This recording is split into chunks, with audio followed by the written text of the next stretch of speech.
Hello everyone, welcome to Net Biology. We were discussing about Mendelian genetics.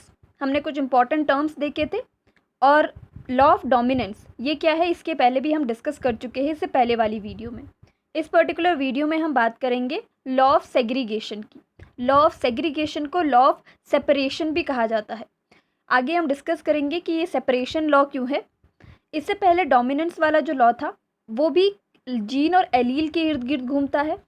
आगे independent assortment का law of segregation का जो भी laws हैं ये सारे जीन्स और एलील के कंसेप्ट के इर्द गिर्द घूमते हैं। तो जीन्स क्या हैं, एलील्स क्या हैं, ये चीज़ अगर हमको क्लियर है तो हम इसको आसानी से समझ सकते हैं। एक बार फिर से क्लियर करवा दें, जो जीन्स होते हैं वो डीएनए के ही सेगमेंट्स हैं। एक डीएनए है, डीएनए का कोई एक सेगमेंट क्या कहलाएगा, एक जीन कहलाएगा। जीन क्या होते हैं, responsible for any kind of character. जो हम कैरेक्टर्स देखते हैं किसी भी ऑर्गेनिज्म में वो कैरेक्टर इन जीन की वजह से ही दिखते हैं। अपीयरेंस के लिए भी और इनकी इनहेरिटेंस के लिए भी जीन रिस्पॉन्सिबल होते हैं। एक पीढ़ी से दूसरी पीढ़ी तक जीन ही इनको लेके जाते हैं, ट्रांसपोर्ट करवाते हैं। अब एलील्स क्या हैं, जीन्स को ही एलील कहा जाता है, लेकिन हमारे पास पेयर में क्रोमोसोम्स प्रेजेंट होते हैं। क्रोमोसोम्स क्या हैं, डीएनए के ही कंडेंस फॉर्म है। ठीक है, तो ये जो क्रोमोसोम्स होते हैं वो केवल सेल डिवीजन के टाइम पे हमको दिखते हैं। अक्सर हमसे यही कहा जाता है कि जो ह्यूमंस हैं, ह्यूमंस के केस में 23 पेयर्स ऑफ क्रोमोसोम्स हैं। तो ये जो पेयर हैं, पेयर का मतलब होता है दो एक साथ। तो ये जो दो क्रोमोसोम्स होंगे किसी एक पेयर के, मान लीजिए फर्स्ट पेयर की हम बात कर रहे हैं, उनके पास दो जीन्स होंगे, राइट। एक ही जगह पे, एक ही लोकस पे दो जीन्स होंगे। इनको होमोलॉगस पेयर ऑफ क्रोमोसोम कहा जाता है। और इन होमोलॉगस पेयर ऑफ क्रोमोसोम्स के पास दो ऐसे जीन्स होते हैं जो किसी एक पर्टिकुलर कैरेक्टर के लिए रिस्पॉन्सिबल हो। इन दो जीन्स को ही एलील्स कहा जाता है। तो जीन्स ही एलील्स हैं। और ये जो कहानी है पूरी, जो भी लॉज हैं वो सारे के सारे इन एलील्स पे बेस्ड हैं। जैसे हमने लॉ ऑफ डोमिनेंस देखा, तो एक एलील अपने आप को एक्सप्रेस कर पा रहा है, दूसरा सप्रेस हो रहा है, यही तो एलील्स हैं। और जो अपने आप को एक्सप्रेस कर पा रहा है डोमिनेंट, और जो नहीं कर पा रहा है वो रेसेसिव। जैसे टॉलनेस एंड डॉफनेस का कैरेक्टर, डॉफनेस क्या है, रेसेसिव, और टॉलनेस क्या है, डोमिनेंट। ऐसे ही आगे सेपरेशन का जो लॉ आएगा वो भी इसी पे डिपेंड है। तो सेपरेशन के लॉ को समझने से पहले मेंडल के एक्सपेरिमेंट्स के बारे में बात कर लेते हैं। When Mendel allowed the F1 plants to self pollinate the offspring of F1 hybrid, और F2 जनरेशन जो आई, F1 हाइब्रिड की जो भी आगे की जनरेशन होगी उसको F2 जनरेशन कहेंगे। वो किस तरीके से आई, came out in a phenotypic ratio of 3:1। पहले वाले में क्या देखा था हमने कि जो दो प्योर हाइब्रिड या प्योर लाइन वाले जो भी कैरेक्टर थे उनके बीच में जो क्रॉस हुआ था, उसके बाद एक हाइब्रिड निकल के आई F1 जनरेशन। ये हाइब्रिड में कोई भी ऐसा कैरेक्टर शो नहीं हुआ जो डोमिनेंट कैरेक्टर को बताता हो। मतलब डोमिनेंट वाला जो पेरेंट था उसका कैरेक्टर सप्रेस हो गया पहली वाली जनरेशन में। लेकिन जो दूसरी जनरेशन आई, ये जो हाइब्रिड हमको मिली, इस तरीके की हाइब्रिड का मतलब है दो जो एलील्स हैं वो दो अलग अलग टाइप के कैरेक्टर्स को कंटेन करते हैं। एक जीन टॉलनेस के लिए और एक जीन डॉफनेस के लिए, राइट।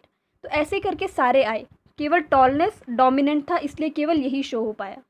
ठीक है, फिर दूसरी ऑफस्प्रिंग जब इनके बीच में सेल्फ पॉलिनेशन या सेल्फिंग कराई गई, यही जो हाइब्रिड निकल के आई, इन्हीं के बीच में जब क्रॉस करवाया गया तब निकल के क्या आया, 3:1 में ये सेग्रीगेट होके आते हैं।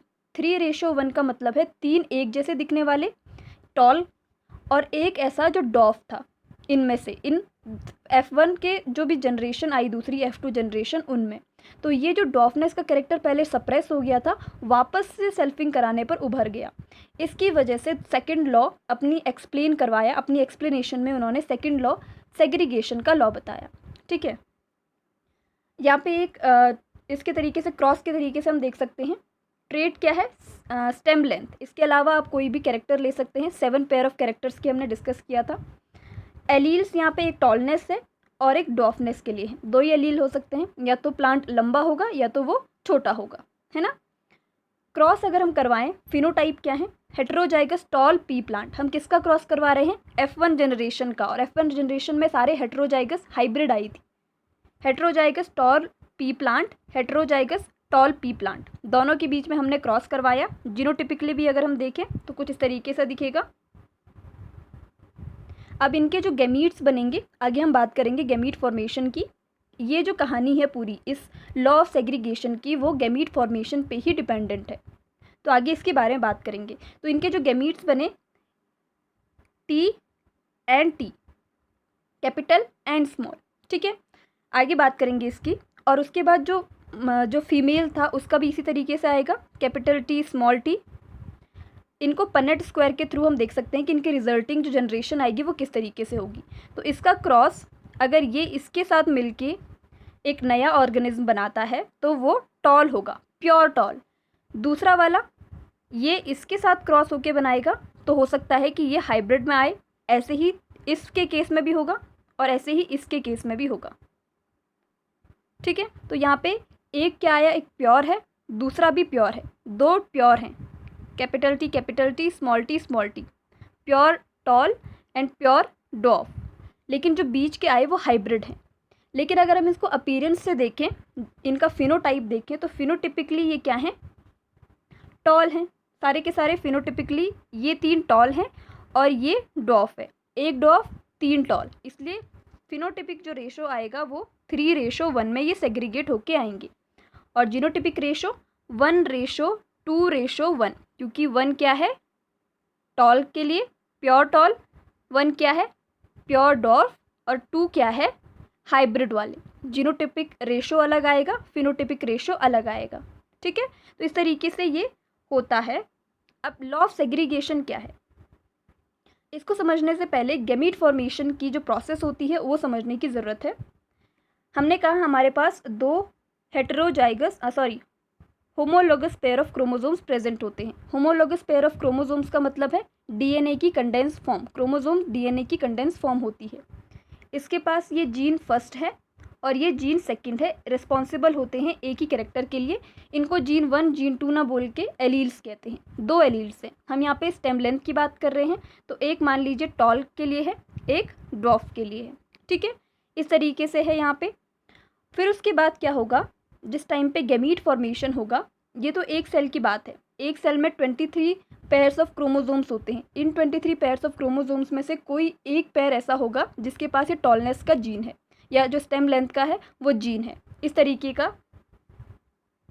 के एलील हैं, इन पेयर में से कोई एक पेयर होगा, ठीक है। जिस टाइम पे मियोसिस होगा, क्योंकि गैमीट फॉर्मेशन किसकी वजह से होता है, रिडक्शन डिवीजन की वजह से, मियोसिस की वजह से एक सेल से 4 गैमीट बनते हैं, है ना। और वो सारे गैमीट आधे क्रोमोसोम्स कंटेन करते हैं, ये हमको पता है। वो डिप्लॉइड ना होके हैप्लॉइड होते हैं, ठीक है। तो अगर रिडक्शन डिवीजन होगा तो इनमें से ये क्या होगा, सेपरेशन होगा।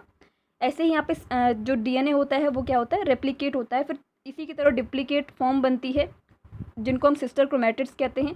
तो सिस्टर क्रोमैटिड्स जैसे 4 बन गए तो ये 4 के 4 अलग अलग सेल्स में जाएंगे, ये 4 क्रोमोसोम्स अलग अलग सेल्स में जाएंगे, इसलिए 23 पेयर्स ऑफ क्रोमोसोम ही नहीं हो पाते हैं। तो 23 पेयर्स ऑफ क्रोमोसोम्स अगर प्रेजेंट है, इसका मतलब है जो होमोलोगस पेयर ऑफ क्रोमोसोम्स हैं वो सेपरेट हो रहे हैं। ये दूसरी सेल में चले गया और इसकी वजह से एक गैमीट बन गया, और ये दूसरी सेल में चले गया, इसकी वजह से एक गैमीट बन गया। तो मतलब जो एलील्स हैं वो सेग्रीगेट हो रहे हैं, एक के पास कैपिटल टी आ गया, एक के पास स्मॉल टी आ गया, ठीक है। इसकी वजह से ही जो लास्ट में, पहले तो डॉफनेस का कैरेक्टर हमको नहीं दिखा था फर्स्ट जनरेशन में, दूसरी जनरेशन में सेल्फिंग कराने की वजह से फिर से वो उभर के आ गया, इसकी वजह से, क्योंकि यहाँ पे सेपरेशन है। गैमीट फॉर्मेशन के टाइम पे जो एलील्स होते हैं वो सेपरेट हो जाते हैं, और यही लॉ ऑफ सेग्रीगेशन है। लॉ ऑफ सेपरेशन इसलिए इसको कहते हैं क्योंकि यहाँ पे सेपरेशन हो रहा है एलील्स का गैमीट फॉर्मेशन के टाइम पे। तो इसीलिए गैमीट क्या बने थे इससे, और जब हमने इस पर क्रॉस करवाया तो यहाँ पे गैमीट क्या बने, टी एंड टी, क्योंकि यहाँ पे सेपरेशन हुआ, इसका भी सेपरेशन। और फिर ये जब इन दोनों का क्रॉसिंग हुआ तो फिर से वापस से डॉफनेस का कैरेक्टर हमको शो हो पाया, पहले ये छुप गया था, ठीक है। तो यही चीज़ यहाँ पे एक्सप्लेन की गई है लॉ ऑफ सेग्रीगेशन के थ्रू।